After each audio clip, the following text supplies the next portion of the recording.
Hola, qué gusto que estén con nosotros en la UNAM Responde, comenzando una semana más con información que esperamos sea de su interés y también de utilidad.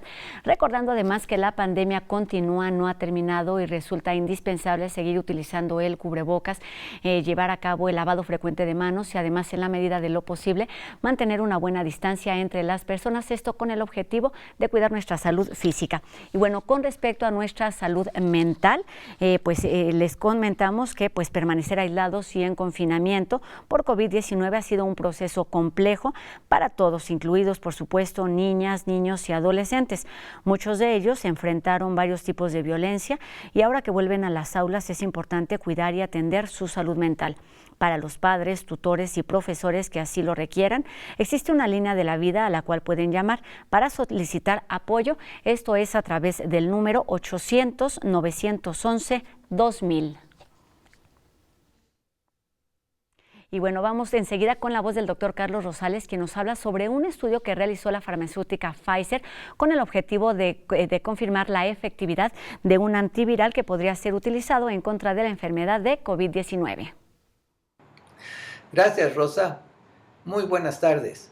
Nuestro público ha preguntado, ¿es verdad que existe un nuevo medicamento contra el coronavirus? Bueno, en realidad no, todavía no. Sin embargo, a principios de noviembre, la compañía Pfizer anunció los resultados preliminares de un estudio clínico con un compuesto que ellos llaman Paxlovid, que es un antiviral oral. En este estudio se vio que personas infectadas con el coronavirus que tomaron este medicamento dentro de los primeros 3 días de mostrar síntomas, para el día 28, solo el 1% de ellos había llegado al hospital. Mientras que en el grupo que no tomó el fármaco, aproximadamente 7% llegaron al hospital y luego varios de ellos fallecieron. Los mismos resultados se encontraron en personas que empezaron a tomar el medicamento dentro de los primeros 5 días de mostrar síntomas. Otra vez, las personas que tomaron el fármaco, solo 1% tuvo que llegar al hospital, mientras que 7% de los que no tomaron el medicamento llegaron al hospital y dentro de estos hubo varios fallecimientos. Este compuesto todavía no está autorizado para ser usado. La compañía Pfizer ha anunciado que pedirá a las autoridades de salud de Estados Unidos, la famosa FDA, que se le dé autorización para usar este medicamento en pacientes confirmados de la COVID. ¿Cómo funciona? Este compuesto es un inhibidor de una enzima proteinasa que el virus necesita para formar las proteínas que formarán nuevos virus. Al inhibir esta enzima del virus, se detiene la infección. Por tanto, es un posible nuevo fármaco, pero tendremos que esperar a que sea aprobado. De todos modos, son muy buenas noticias y tenemos que estar atentos. Por ahora, lo mejor es solo seguir las medidas de contención de siempre. Cuídense mucho. Gracias. Hasta luego.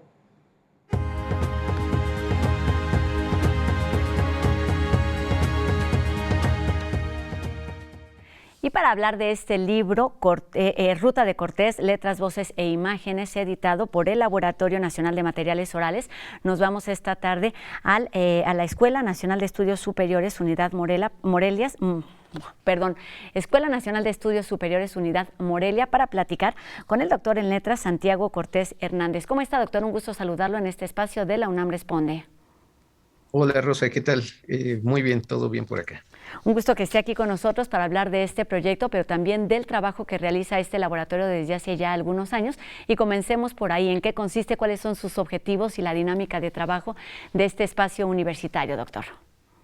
Claro que sí, Rosa, con mucho gusto. Miren, el Laboratorio Nacional de Materiales Orales es una unidad de investigación especializada de la universidad que tiene su sede aquí en la Escuela Nacional de Estudios Superiores Unidad Morelia y que está dedicada al estudio, al análisis, a la documentación y al almacenamiento de esto que hemos llamado materiales orales, que no son otra cosa que producción de discurso hablado, es decir, está dedicado al estudio y al análisis y a la documentación de la palabra hablada en sus múltiples formas y en todas las manifestaciones que tienen que ver con esto. Es decir, consideramos o definimos los materiales orales como aquellas producciones de discurso que se dan cuando están presentes en un mismo tiempo y espacio el emisor y el receptor de un discurso.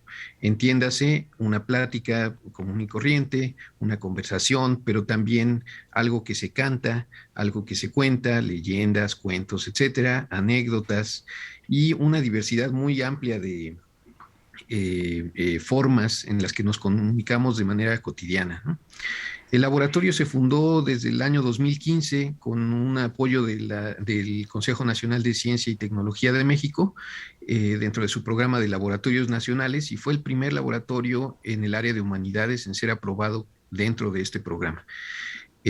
Forma parte de un grupo de investigación en el que participan otras instituciones también, como la Universidad Autónoma de Querétaro, o el Colegio de San Luis, el CIESAS de la Ciudad de México y varias dependencias también de la UNAM. Tenemos participación de investigadores de varias dependencias de la UNAM, como el Instituto de Investigaciones Filológicas o el Instituto de Investigaciones Históricas. Desde el 2015 para acá hemos desarrollado una infraestructura especializada para la documentación, el procesamiento y el análisis de este tipo de material y se ha desarrollado también una serie de salidas para para las cosas que se hacen aquí, ¿no? Un sello editorial, un sello videográfico en el que producimos una serie de películas, cortometrajes y series documentales y además un sello discográfico, ¿no? Es decir, se han producido ya varios fonogramas con la música tradicional que se documenta y bueno, uno de los proyectos centrales del laboratorio también es un repositorio digital en donde se resguarda material de trabajo de campo tanto del laboratorio como de otros investigadores que pueden utilizarlo como medio de preservación, resguardo y difusión del material que ellos documentan.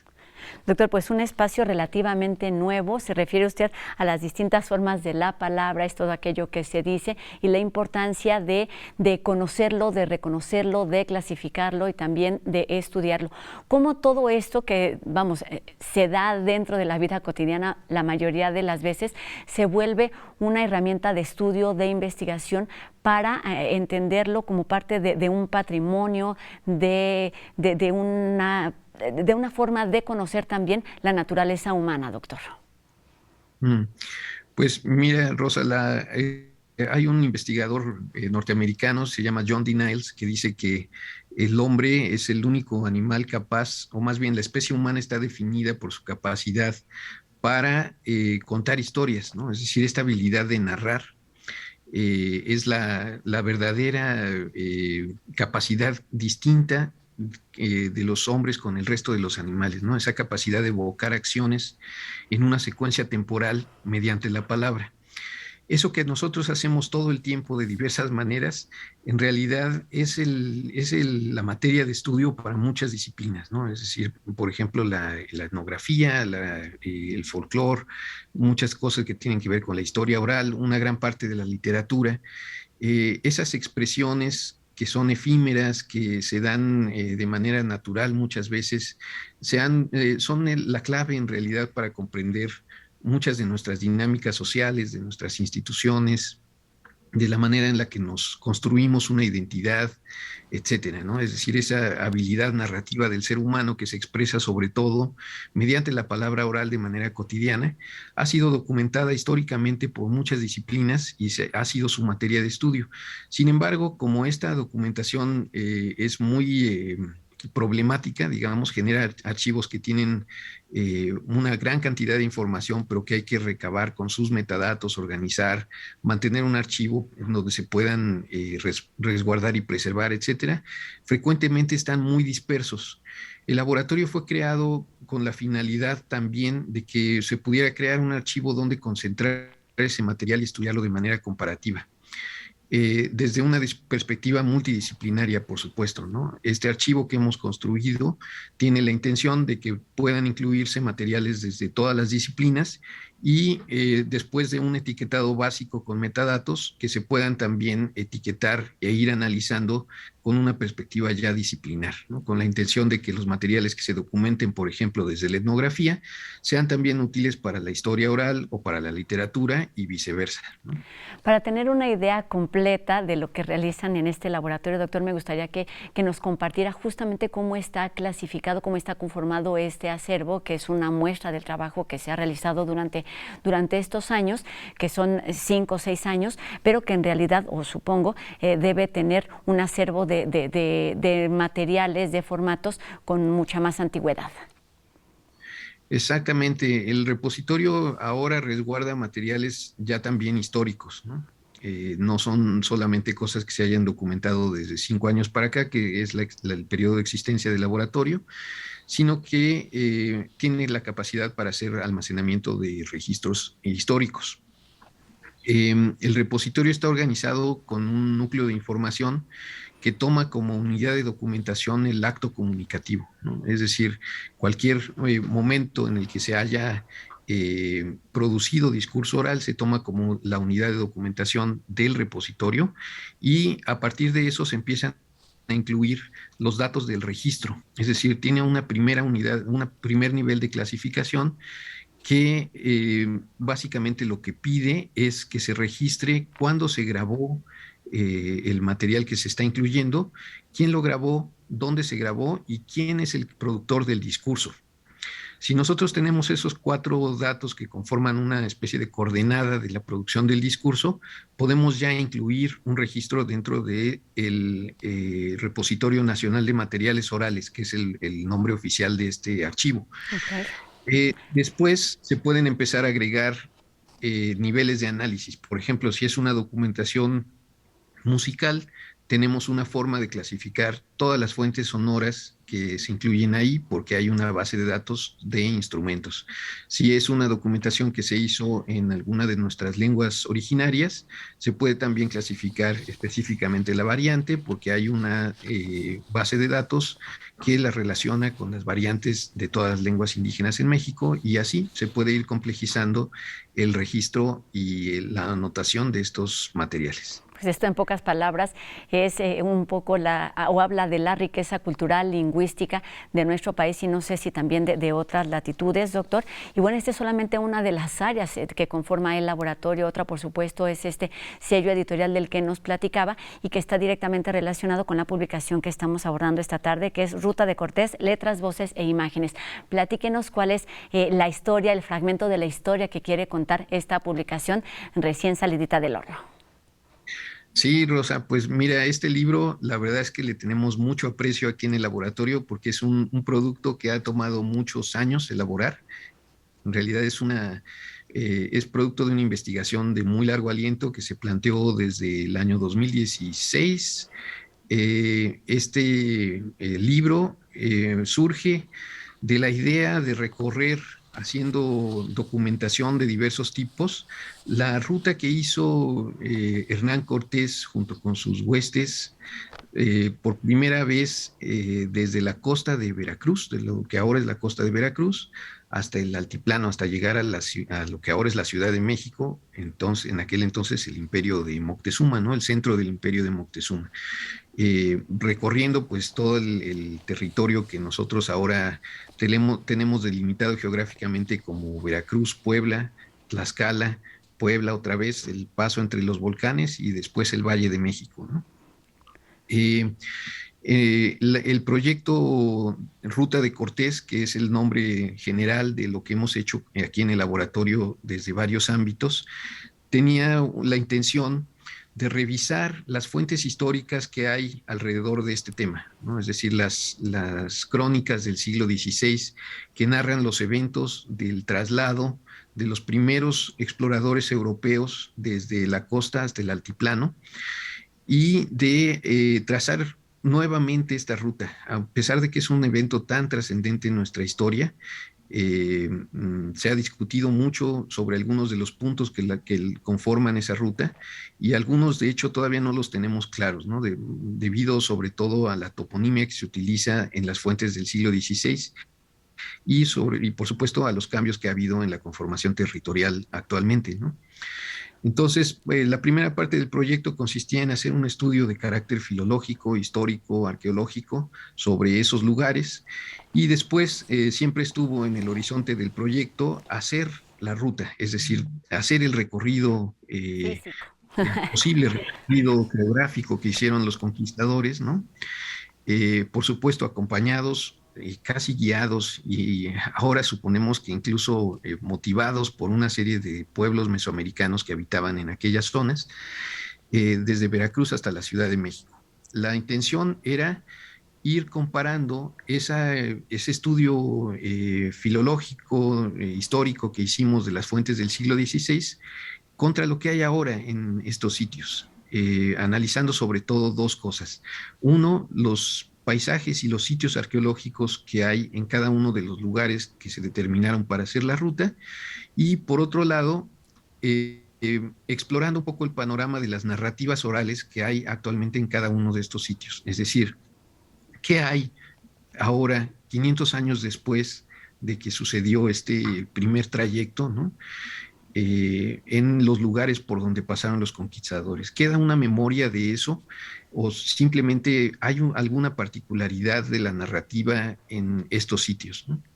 Entonces, esa era la idea del proyecto general que se desarrolló finalmente desde el 2017. En el 2017 se empezó a hacer la ruta en el laboratorio móvil que tenemos aquí en el ANMO, y se complementó con una serie de viajes adicionales a lo largo del año 2018. Un equipo de documentación del laboratorio conformado por 15 personas hizo este trayecto con la intención de grabar video, tomar fotografías, hacer entrevistas con los responsables de los sitios arqueológicos y también hacer una serie de entrevistas de documentación general de narrativa con las personas que habitan en los lugares de la ruta que trazamos, ¿no?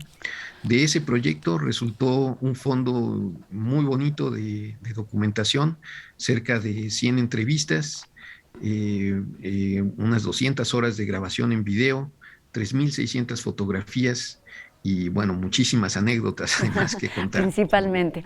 Doctor, se trata, como bien nos dice, pues de un recorrido geográfico, pero también de un recorrido histórico a partir o a través de un hecho que ha sido estudiado desde muy distintas perspectivas, desde muy distintas disciplinas. ¿Cuál es en este sentido, digamos, el aporte, el descubrimiento de esta publicación en particular, considerando que el objetivo está pensado en redescubrir lo que queda de ese momento que sucedió hace 500 años desde la perspectiva de las narraciones orales, aunque se haya complementado con todas estas imágenes, fotografías y entrevistas que se han ido recopilando a lo largo de los años, doctor? Pues mira, yo creo que la aportación que hace el libro al tema es justamente la de ofrecer una perspectiva múltiple de esta historia, ¿no? Es decir, lo que intentamos generar con el libro que presentamos ahora es un dispositivo de lectura diferente, ¿no?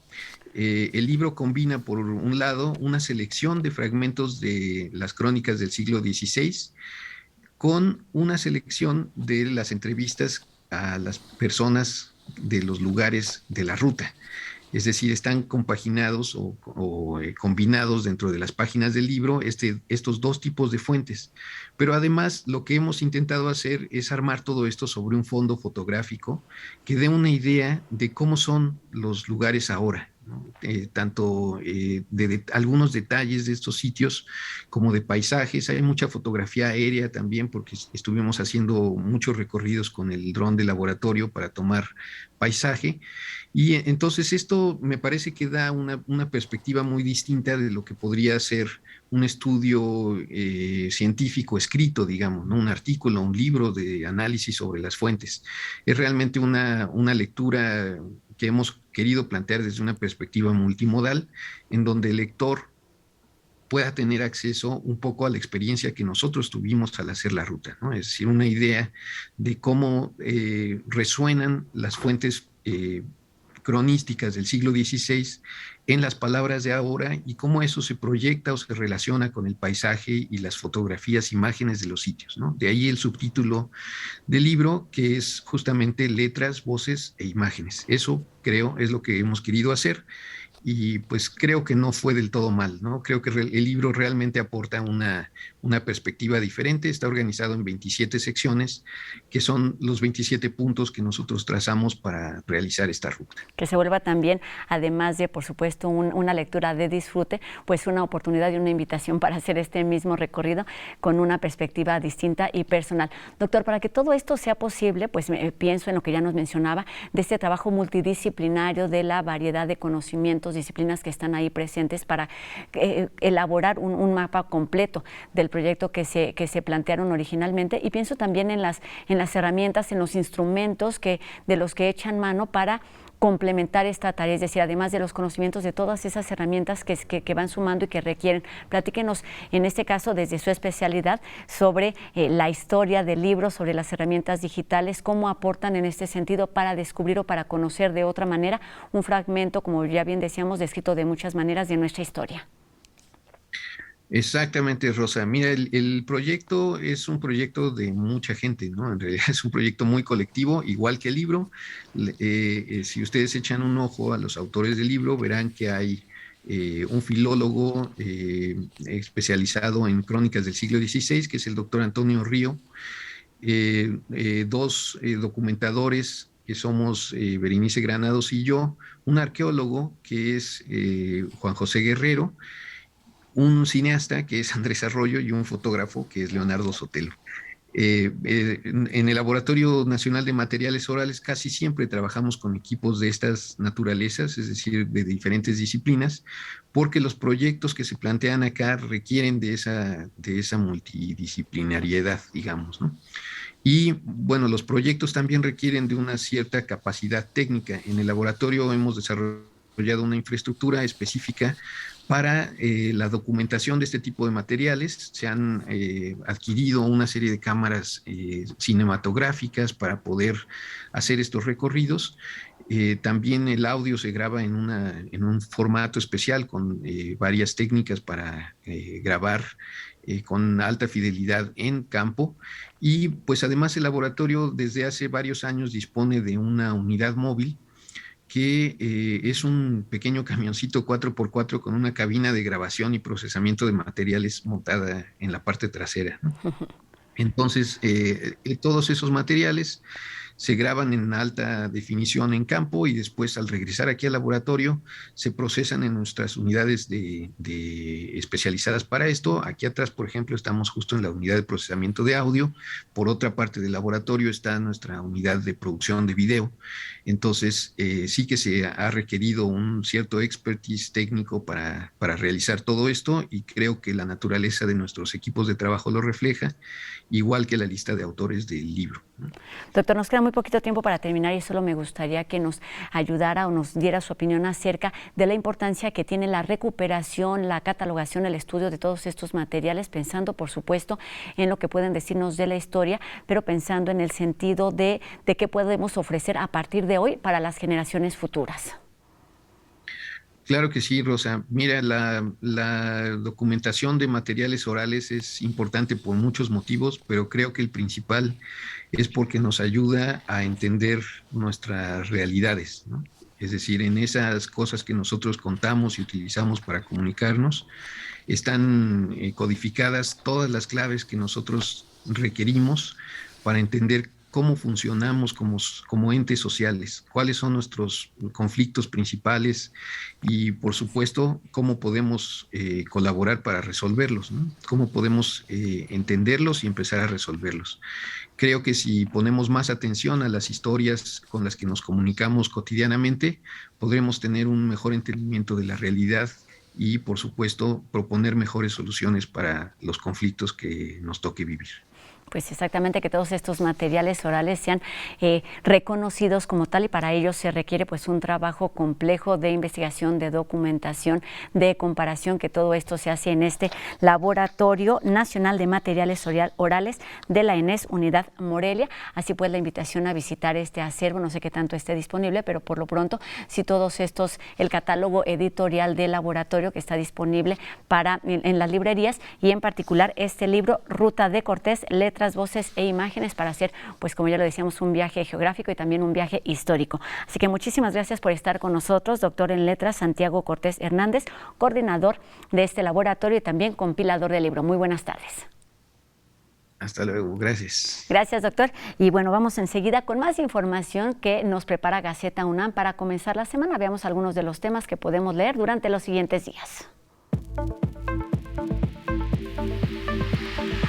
Exámenes profesionales, ceremonias de titulación colectiva y clases presenciales son los temas de algunas crónicas para ver cómo se vive el regreso paulatino a las instalaciones universitarias. El vapeo es una práctica cada vez más común entre los jóvenes que causa efectos aún más dañinos que la nicotina. Con más de 6 horas de duración, el eclipse parcial de luna, que tuvo lugar el pasado 19 de noviembre, es el más largo de los últimos 581 años. Sobre esto, algunos apuntes. Y terminamos nuestro programa de hoy recordando que hoy se conmemora el Día Internacional de la Música, una de las tantas herramientas que tenemos para disfrutar y también para disfrutar de la vida.